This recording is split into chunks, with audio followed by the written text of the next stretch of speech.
अरुण कौर मिश्रा।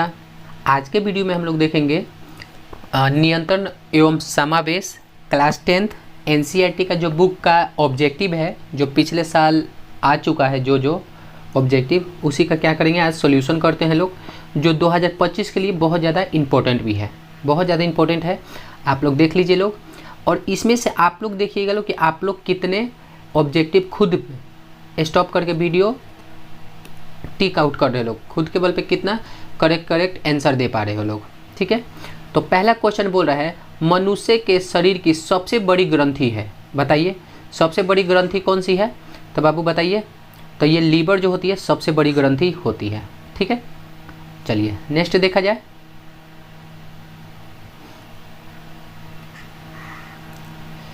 चलिए नेक्स्ट, चलिए बोल रहा है पोन्स मेडुला और अनुमस्तिष्क किसका उदाहरण है? तो ये 2018 में पूछा हुआ क्वेश्चन है। तो ये किसका उदाहरण है बाबू बताइए? तो ये है पश्चिम मस्तिष्क का हिस्सा होता है ये। ठीक है, ये सी, इसका ऑप्शन होगा सी। नेक्स्ट चलते हैं लोग। रुधिर चाप नियंत्रण होता है, रुधिर चाप नियंत्रण होता है, बताइए 3 नंबर का किस में होगा? थाइमस द्वारा, थायराइड द्वारा, एंड्रेलिन द्वारा या वृषण द्वारा? तो इसका आंसर होगा क्या? एंड्रेलिन द्वारा, सी। ठीक है, नेक्स्ट देखते हैं लोग हम लोग क्वेश्चन नंबर 4। क्वेश्चन नंबर 4 क्या कर रहे हैं? मानव मस्तिष्क का औसत भार होता है, मान यहाँ पर रुकिए लिख दे, ये मानव यहाँ पे है, मानव मस्तिष्क का औसत भार होता है। तो आप लोग जानते हैं लोग 1400 किलो, 1300 से 1400 ग्राम। ठीक है, तो ये 1.4 किलोग्राम। ठीक है, लगभग में 1300 से 1400 ग्राम भी बोलेगा तो वो भी ठीक रहता है। ठीक है, लगभग में। चलिए क्वेश्चन नंबर 5 बोल, निम्नलिखित में से कौन पादप हार्मोन नहीं है? निम्नलिखित में से कौन पादप हार्मोन नहीं है बताइए? तो एलिथ्रीन, साइटोकाइन, ऑक्सीटाइन या फिर ऑक्सिन? तो ये होगा, ये आंसर हमारा क्या है? तो इसका होगा सी। ठीक है, ये पादप हार्मोन नहीं है। नेक्स्ट देखते हैं लोग। कोशिका, दो तांत्रिका कोशिका के मध्य खाली स्थान को क्या कहते हैं? ठीक है, ऑब्जेक्टिव ऑप्शन देखिए, दुमिका, सिनेप्टिक द्वारा या फिर एक्सान या फिर आवेग? तो ये होता है बाबू बी, इसका आंसर क्या होगा? बी। ठीक है, आप लोग भी देखते रहिए कि आप लोग कितना स्कोर कर पा रहे हो लोग खुद के बल पे। ठीक है, बाकी तो यहाँ पे हो ही रहा है सॉल्यूशन। पौधे और पशुओं की कोशिकाओं का वैज्ञानिक अध्ययन क्या कहलाता है बताइए? तो ये अनुवांशिकी, कोशिका जीव विज्ञान, ऊतक विज्ञान या साइटोनिक्स? तो ये होता है बाबू क्या? तो कोशिका विज्ञान कहलाता है। ओके, नेक्स्ट चलिए। एंड्रेलिन हार्मोन स्रावित होता है, बताइए 8 नंबर का कहाँ स्रावित होता है? तो ये अधिवृक्षक ग्रंथि में स्रावित होता है, इसका आंसर डी। ठीक है, नेक्स्ट देखते हैं लोग। चलिए 10 नंबर,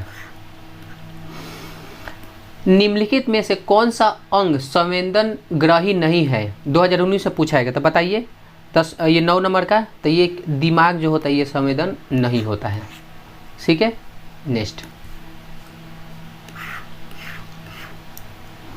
चलिए 10 नंबर, मेरु रज्जु निकलता है, बताइए इसका आंसर क्या हो जाएगा? तो मेडुला से। ओके, चलिए आगे देखते हैं लोग 11 नंबर। ओ गॉड, नेक्स्ट 11 नंबर देखते हैं लोग। मस्तिष्क का कौन सा भाग शरीर की स्थिति तथा संतुलन का अनुरक्षण करता है बताइए? 11 का, तो ये होता है बाबू अग्र जो मस्तिष्क होता है ना, यही संतुलन करता है। ये ए नंबर, एम सॉरी, ये मध्य मस्तिष्क होता है, ये मध्य। ठीक है, मध्य मस्तिष्क जो होता है वही क्या होता है? अनुसरण, संतुलन बनाए रखता है।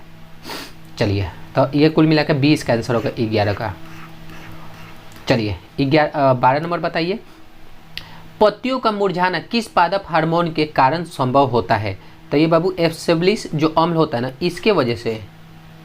ठीक है, चलिए नेक्स्ट देखते हैं लोग 13 नंबर।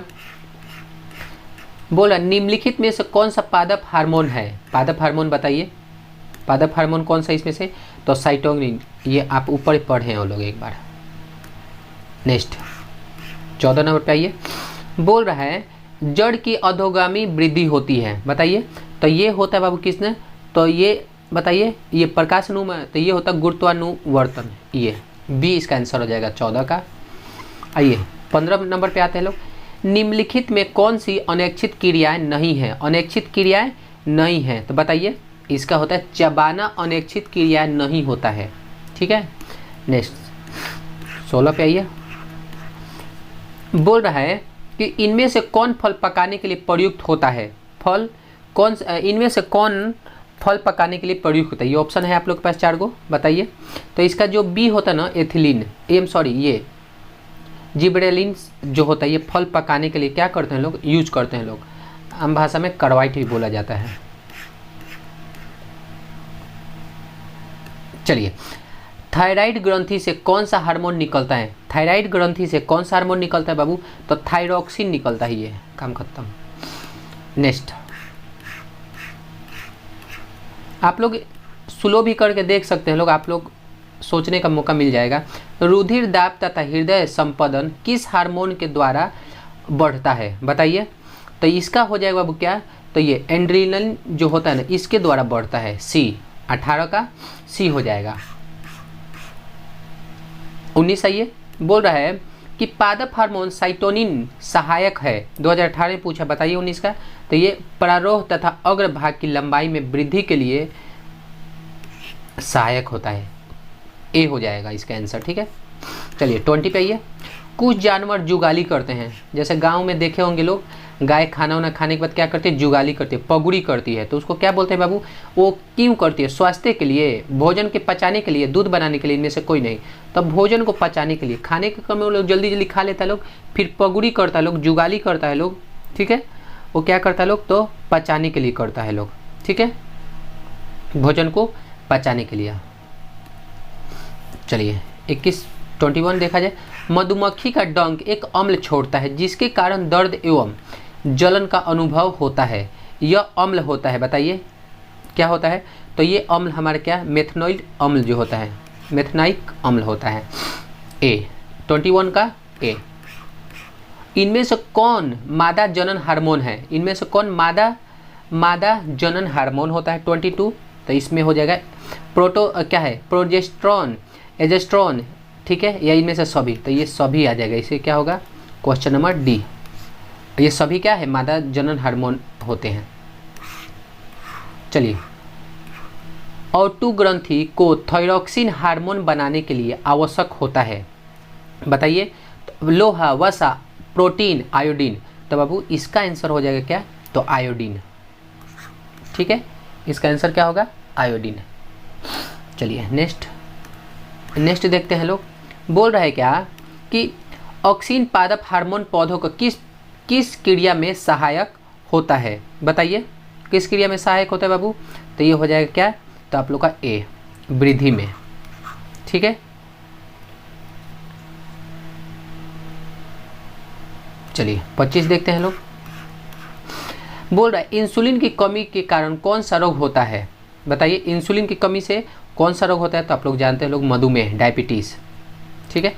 कौन सा रोग होता है, तो डायबिटीज़ होता है। वेरी रोग जानते हो लोग क्या होता है, जिसमें शरीर B12 की कमी से होता है, शरीर हड्डी से क्या होता है, पूरा मांस अलग होने लगता है। एड्स जानते ही हो लोग, घेगा आयोडीन की कमी से होता है, जानते हैं आप लोग। चलिए ये ऊपर ही वाला क्वेश्चन आ गया 26, सेम टू सेम ऊपर वाला क्वेश्चन है, ये रिपीट है, ठीक है। 26 तो इसका आयोडीन, ठीक है। चलिए आगे चलते हैं लोग, एंड्रोजन है 27 का, बताइए 27 का, तो बाबू नर्लिंग हार्मोन होता है, हाई ए। चलिए, खोपड़ी के अग्र सिरे पर स्थित न्यूरॉन को शरीर के विभिन्न भागों से प्राप्त होता है, बताइए क्या प्राप्त होता है बाबू, न्यूरॉन को विभिन्न भागों से प्राप्त होता है, तो क्या, तो संकेत प्राप्त होता है। चलिए 29, अब बताइए आयोडीन की कमी से कौन सा रोग होता है, आप जानते हो कौन होता है, तो घेघा रोग होता है, ठीक है। 30 नंबर में देखिए, पादप हार्मोन साइटोनिन सहायक होता है, तो ये तो आप लोग पढ़ के आए हो लोग 30, ठीक है। अभी ऊपर ये फिर रिपीट हुआ है, तो ये ए इसका आंसर हो जाएगा। नेक्स्ट चलिए 31, इनमें से कौन से अंतस्रावी ग्रंथि नहीं है, ठीक है। तो बाबू ये प्यूटरी ग्रंथि, थायरॉक्सिन या फिर यकृत या बृहस्पति, तो इसका आंसर हो जाएगा बाबू क्या, तो डी, इसका आंसर हो जाएगा है डी यकृत। चलिए मानव शरीर के सबसे लंबी कोशिकाएं, मानव शरीर के बताइए, मानव शरीर के सबसे लंबी कोशिकाएं कौन सी है बताइए, रक्त कोशिका, मांसपेशी या फिर तंत्रिका कोशिका, दिल की कोशिका। तो बाबू ये तंत्रिका, दिल की कोशिका नहीं। चलिए तंत्रिका कोशिका। निम्नलिखित में से कौन अनैच्छिक क्रिया है, 33 नंबर बताइए, अनैच्छिक क्रिया है, तो ये हो जाएगा बाबू क्या, वमन, चबाना। तो अनैच्छिक क्रिया क्या हो जाएगा, चबाना। चलिए 34, शरीर का संतुलन बनाए रखता है, बताइए, ये तो क्वेश्चन आया है ऊपर आप पढ़े लोग, शरीर का संतुलन बनाए रखता है, तो सेरिबेलम ए। जड़ का उद्योगामी वृद्धि होता है, बताइए 35, तो ये आप लोग जानते हैं लोग, बी आंसर है, गुरुत्वानुवर्तन। चलिए 36, निम्नलिखित में कौन प्यूटरी ग्रंथि से निकलने वाला हार्मोन है, 36, तो बाबू ये होता है एंड्रोजन, ये एंड्रोजन डी। चलिए 37 देखिए, पत्तियों का मुरझाना किस पादप हार्मोन के कारण संभव हो पाता है, तो ये होता है, ये आप सी जानते हो लोग, ये सी। 38, चलिए 38 क्या बोल रहा है बाबू, तंत्रिका तंत्र की रचनात्मक एवं क्रियात्मक इकाई को कहते हैं, बताइए, तो ये होता है सेरिबेलियम को, ठीक है, सी नंबर। चलिए 29 देखिए, अग्नाशय द्वारा निम्नलिखित में कौन सा हार्मोन स्रावित होता है, तो ये होता है इंसुलिन स्रावित होता है। चलिए आप लोग देखते रहिए, आप लोग खुद पे कितना सही आंसर करे हैं लोग, ठीक है। चलिए किशोर अवस्था में होने वाली शारीरिक परिवर्तन का कारण होता है, तो बताइए, किशोर अवस्था में होने वाले शारीरिक परिवर्तन का कारण होता है, बताइए, तो ये होता है बाबू क्या, तो ये जो आप लोग का है ना ए और बी, एस्ट्रोजन और टेस्टोस्टेरोन जो होता है, ये दोनों ही होता है, ठीक है, ये ठीक है, ये आप लोग का डी आंसर होगा। चलिए 41 को देगा, शरीर के प्रधान नियंत्रण ग्रंथि किसे कहा जाता है, शरीर के प्रधान नियंत्रण ग्रंथि किसे कहा जाता था, पीयूष ग्रंथि को कहा जाता है, ये बी। नाउ नेक्स्ट, चलिए एस्टोटेरोन स्रावित होता है, बताइए 42 का, एस्टोटेरोन किससे स्रावित होता है बाबू, तो ये होता है बृहक से स्रावित होता है, ए 42 का ए। चलिए किसे रासायनिक दूत कहा जाता है, रासायनिक दूत किसे कहा जाता है बाबू, बताइए, रासायनिक दूत, तो इसको हार्मोन को कहा जाता है, रासायनिक दूत, हार्मोन, ठीक है, पाचक रस को नहीं, आवेग को नहीं, उद्दीपन को नहीं।